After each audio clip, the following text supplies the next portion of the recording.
Delighted now to welcome onto the show for the very first time. His fighter is coming off the biggest win of his career and the biggest win in mixed martial arts history in the UK, and that is head striking coach of Michael the Count Bisping, Jason Parillo. Jason, first of all, I want to ask you, how's the hangover after the celebrations and the party? I see your neck in a bit of water there. Me, man. It's so good. I'm just rehydrating to keep it going. That's all. No, yeah, we have. It's it happens to be my birthday week too. My birthday's at the end of the week, so I'm using that as just a valid excuse to just continue to drink nonstop.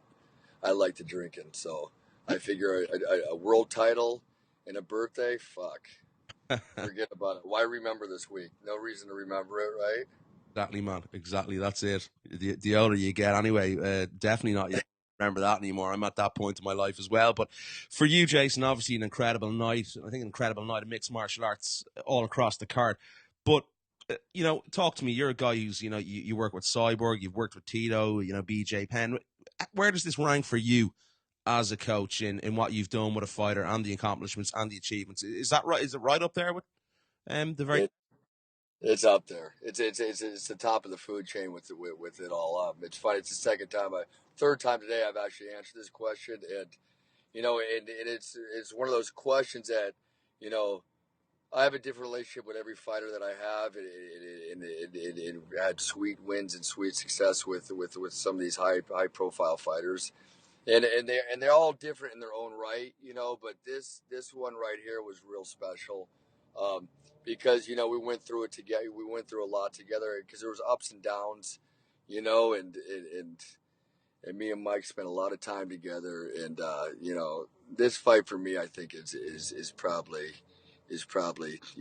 number one. It's up there. It's as good as it gets. Especially with Mike, and it's a world title. It's a world title that I spent 5 years with the guy working on getting to. So it's not like me and BJ won a title together, but most of our accomplishment, we accomplished winning the title together, but at the same time, a lot of our work was defending the title. He had 3 or 4 title defenses there, and there were some big wins and some big victories and high profile fights and big cards, Mm. And those are up there too. So and with Tito, we brought Tito out of the grave. I mean, he was. He hadn't won in 6 years when I first started working with him, on a full-time basis. And, and Cyborg's won world titles. So it's hard to say but answer your question. And I told you I'm kind of long-winded because, I don't want to, I try to treat all my fighters the same way. I have the same respect for all of them. I don't want to think one accomplishment with one of them is better than the other. But this was obviously one of the most special ones I could have. 100% incredible for European mixed martial arts. Obviously, over this side of the pond as well. 3 world champions now in the UFC. Who would have thought that even in 3 years ago? It's quite incredible. Talk to me about what it's like to work with Michael as well, though, because I think people, they see that brash nature that Michael has, the outspoken guy. What's it like to work with him on a day-to-day basis? We know how hard working he is, but it often translates in his personality across a lot of the time. Well, that's wonderful, actually. I mean, me and Mike, believe it or not, we think a lot alike. I'm not, I don't have that same type of flamboyant personality where I'm, overly outspoken. I do run my mouth to, quite a bit. You'll be able to tell that from this podcast because I'll be rambling quite a bit. But no, Mike, we have a real special relationship. And I was able to. It was a little harder in the beginning because I had to kind of earn that respect from him to where he'd be willing to listen to me and trust what I'm saying and be able to calm down that.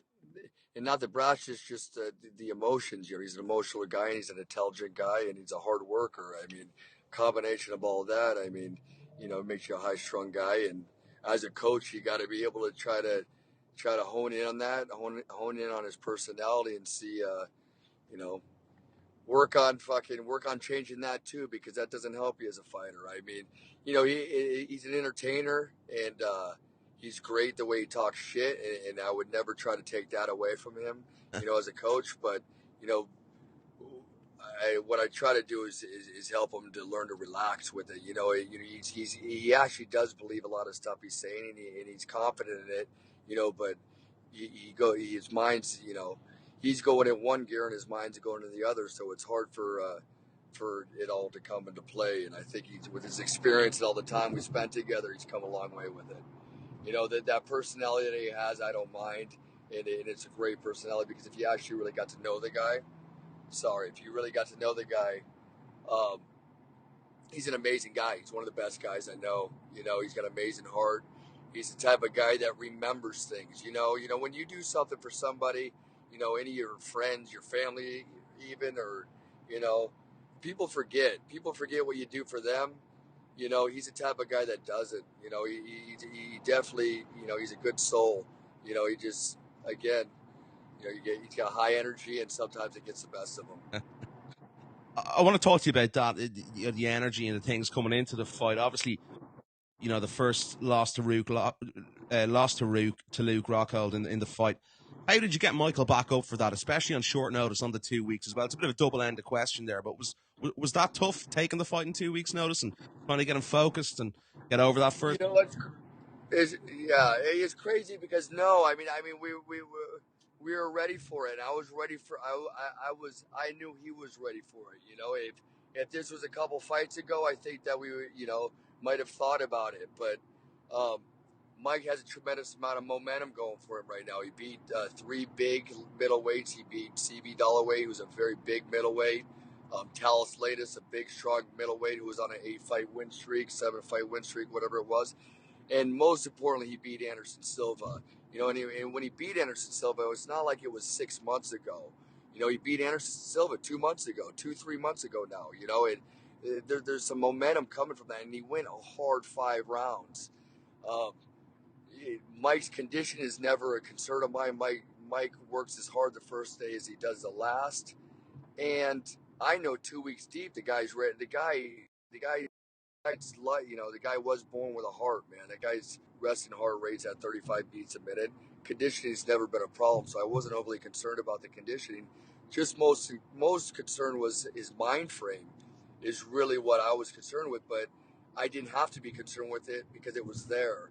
He was exactly where he needed to be. He was confident.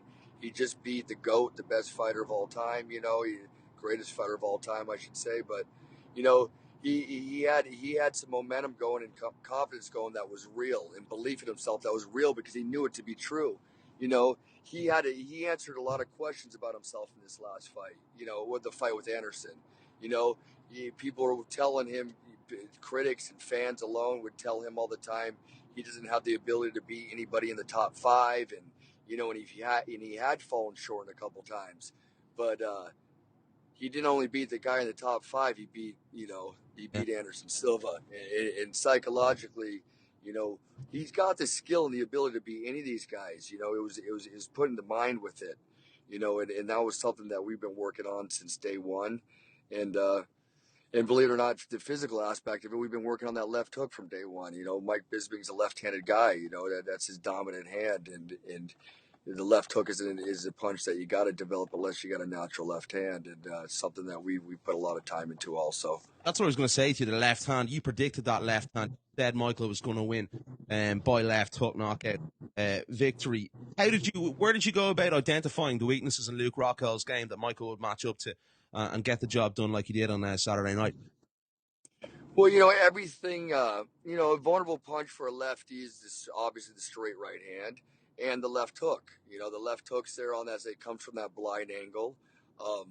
I know Mike's got as much speed. I call him the fastest guy in the middleweight division. He doesn't get you don't hear a lot of people saying how quick, praise his speed, but he's got tremendous speed.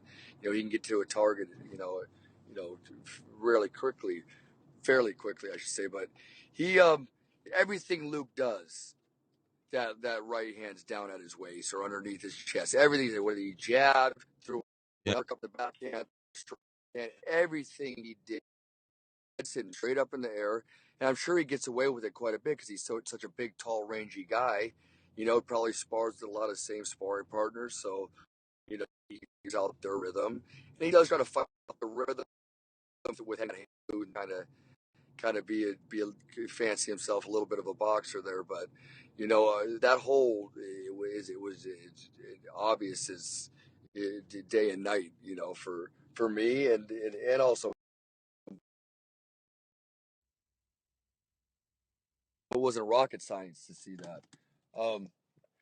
But it really was just getting Mike's timing and range there, and keeping his head in the right place where it needed to be, so he can go deliver it. I knew that left hook was going to catch him too, because it finally came into play in the Anderson Silva fight. If you don't remember, we dropped Anderson Silva for the fight. Yeah. I was predicting he was going to beat the left hook. I didn't say it on any interviews, I don't think, but I did say on interviews for this Rockhold fight. But this one, I didn't.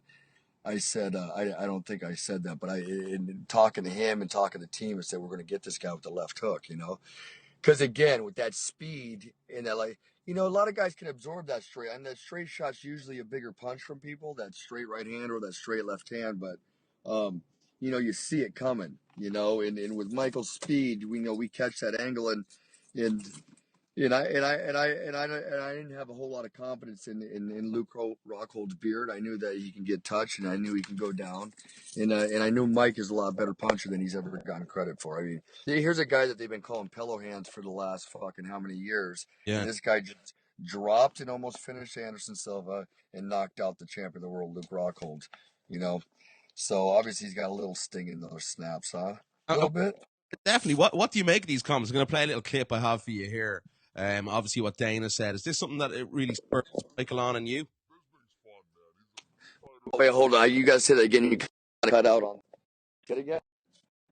We heard obviously Dana White say that Michael, if he'd knock out Perry, he'd be world champion one day. Is that obviously puts a big motivation in Michael's repertoire going into a fight? That it's good to prove Dana wrong and all the doubters to really get the job done in such a pressing. Well. Oh Jesus! Isn't it beautiful? God, ain't that a beautiful? It's so poetic, man. It's just so. Listen, I knew he was going to win this fight, and I know what a threat Rockhold is. I remember I actually held the hand pass for Rockhold a couple times. He came down to my gym. Yeah. I can, not that all of a sudden I see his vulnerabilities. I know exactly what we need to do. I'd like to think that I'm a mad scientist and I can put everything together. There's a lot of people that act that arrogant and think that's the truth, but the truth of the matter is, I felt his rhythm. Was there need to be?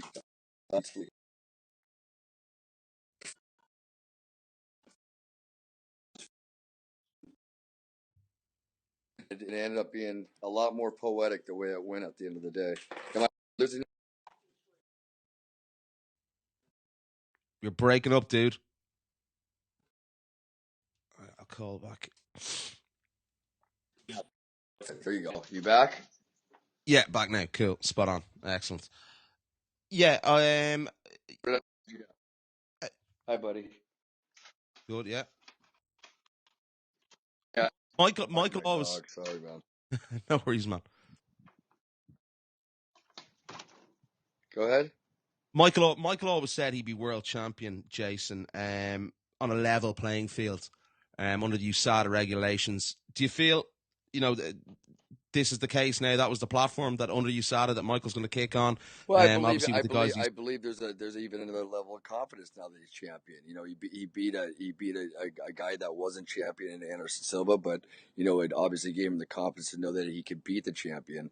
And now that he is the champion, there's now another dimension there. There's another level there that he's got. And do I believe that Michael Bisping can hold on that title? I do. I think he can beat any of these guys. He just beat Luke Rockhold, who beat the top few guys anyways. Luke Rockhold beat Jacare. Luke Rockhold beat Wyman. I know it's styles make fights. I get it. But, Mike has the skill set and the ability to beat any of these guys. He really does. We look at Michael as well. He obviously had that bad eye injury. Has that had any effect on his training or what he's done in sparring or anything like that leading into the Luke Rockhold fight just gone? No, not at all. Nothing at all. No, that happened a handful of fights ago. Mike's fought quite a few fights since that incident. And, he's been showing up and winning all the time. So, no. What's next for Mike? What would you like to see Mike do next? Is it the rematch with Luke Rockhold straight off the bat? Obviously, we saw the banter still there after Saturday, after the press conference. They were still going at one another. Is it Jacare? Is it Chris Weidman? What would you like to see happen for Mike? The thing that I think that I'd like to see happen for him is a nice proper vacation. That's what I like to see. Fair enough, yeah. A nice, just relax, maybe a good solid month and not even answering one question about who he's going to fight next. Not even think about it, because you know what? That's what he deserves. He spent 10 years on this mission. He got it. He's a 37-year-old man. Mike will be hungry to fight till he's 60 years old. It's who Mike is. Mike's a fighter. He loves it, man. He really does love it. I mean, it's something that you're not going to see. I don't see Mike walking off to the sunset. I'll tell you that much. It would be poetic to do, and it's okay if that happened, but that's just not something Michael Bisping's going to do. But I definitely think he deserves a good, 4 weeks to just to relax. I mean, he be in a 3-4 month span of time, he beat Anderson Silva and won a world title. Take a month off, bud. Go have some vacation time and think about your kids and just yourself for a little bit. Yeah. In a different way, without thinking about, when you're always thinking about fighting, you're thinking about punching people and kicking them and choking them, and you're thinking about all this shit all day long. It's not like it's not unhealthy, because you're doing it as a sport, you're doing it as a profession, but still at the same time, it's nice to let that brain relax every once in a while. It's probably something you're going to get forward going, in the future. Obviously, working with Cris Cyborg, she's going to be a heavy favourite going into fights. We see Michael; he's normally an underdog going into fights. For you as a coach and a very important part of Michael and Chris's setup, what's the process and preparation for that? Is there anything you can do to your fighter? Do you have to approach it differently from your point of view? You mean as far as between someone like Chris, who's going to be a 16-1 favorite, and Mike, who's actually a 7-1 underdog? Yeah, exactly. You know what? There's not really any difference between the two. I'll be totally honest. It's just how it gets handled, and in all honesty, and it's the opponents. I mean, when Michael's in there, Chris has separated herself from the pack. She really has. I mean, everybody could see it. She's since she's had we've had a title now for 5 years. Not everybody knows that, and because Invicta isn't the highest profile cards, but she's been knocking. Their last 4 opponents she's knocked out in the first round. She's a one punch person. She gets in here with these girls, and it's hard to see her losing, but it doesn't change her mind frame. It doesn't mean that she,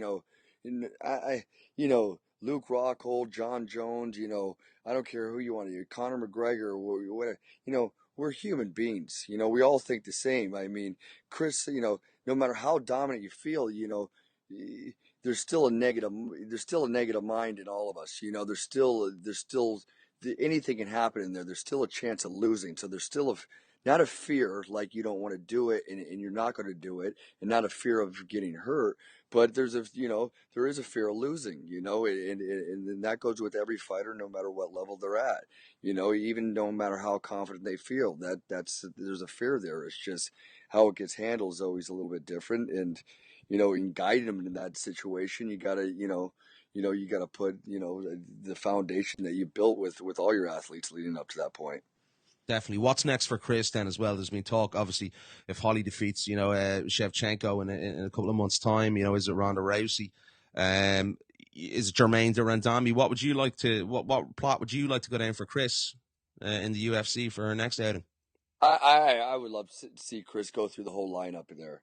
I'd love to see it happen. The tricky part with that is obviously the weight, and I know everybody's known that, and that's been the tricky part, it's leading up to this point. Fortunately, she got to get on that stage, that big stage, and a lot more people got to see who she is and what she's all about. And she's a special athlete. She's a great person, and I like to see her prove herself and prove to everybody that she can go through this whole division, through all those girls, from the Holly Holmes to the Miesha Tates to the Ronda Rouseys, and it's tricky because of the weight. I mean, there's the idea of the catch weight at 140. She's a champion at 145. She feels an obligation to continue to hold her title at 145. Obviously everybody'd like to see her get down to 135. We're in the midst of right now talking about that and seeing what direction she's going to go. So, we don't really know yet, but, as a coach and the way I believe in her and knowing the fact that I know she can beat these girls, I'm just hoping it works out to where we're on an even playing field. I mean, the even playing field, comes down, then it becomes down to money. And that's where the managers step in, obviously, and talking about the weight and the money and all that jazz, But exciting times ahead for Cris Cyborg anyway, and obviously Michael Bisping. And I want to know, are you going to be in apparently the UFC are putting on a celebration for Michael in the UK? Are you going to be over there drinking a few beers with Mike in a couple of weeks' time? Well, when he goes over the UK? Yeah. Apparently, Yeah, a big celebration for him. It would be no, probably not, but I'll probably be here training somebody for something. I don't do vacations. Fuck, man. The only time I get out of town is Mike's fought in a different country every fight for the last, 10 fights. Dude, we're always somewhere else because he's hardly ever fighting close to home. So I got to tentatively treat that as a vacation because I'm away from home. But yeah, no, I don't do vacations, man. I'm going to celebrate with Mike definitely over the next few days. We've been all celebrating and making sure we pull down as many pints as we can and try to forget about this week with joy. But yeah, no, we'll definitely celebrate. I would love to make it out to London. I had a great time out there, but I probably won't be making that party. Yeah. Okay. Listen, it's been a real pleasure to have you on the show. I do appreciate the time, and the guys can find you at ParilloBoxing.com. I don't think you're on Twitter or anything like that, are you? No, I think I do have a Twitter. Somebody made one for me, but I don't ever go on it. I'm on Instagram and Facebook, but Instagram at Parillo and that's my main line for social media there. Well, Jason, listen, happy birthday. When's your birthday? June 11th. That's Saturday. June 11th. Happy birthday on Saturday, and best wishes to Mr. Bisping, and enjoy the rest of the celebrations. I do appreciate the time, my friend. Right on, man. Great talking to you, bro. Take it easy, huh? Jason, thanks a million, mate. Chat to you soon. Yep. Cheers. Yep.